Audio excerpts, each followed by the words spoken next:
այս նախագիծը ընդհանուր առմամբ դրական է եւ հասարակության եւ բոլոր շրջանակներում, ես նախագծից չեմ ուզում հիմա ասեմ, ուղղակի օգտվելով այն իրավիճակից, որ Պաշտպանության նախարարը այստեղ է, այսօր լրատվամիջոցներում տարածվեց տեղեկություն, որ ոմն մեկը Հայաստանի պաշտպանության իրավիճակային հետ կապված ստահոդ տեղեկություն ա տարածել։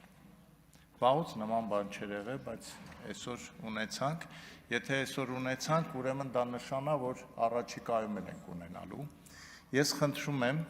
որ կառավարությունը, պաշտպանության նախարարը, ես դա կանեի, բայց ես որ անեմ մի քիչ կարող սխալ անեմ, ճիշտ չանեմ,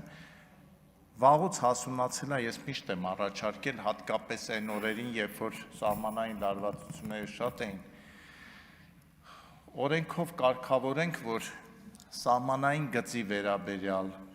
բանակի հետ կապված, սահմանի հետ կապված տեղեկությունը իրավունք ունի լրատվամիջոցը հրապարակել բացառապես Պաշտպանության նախարարության հրապարակումից հետո, դա վերաբերվի նաև անհատներին, որովհետև չի կարելի այսպես ազատություն, լրատվամիջոցներ, խոսքի ազատություն եւ վերցնել ու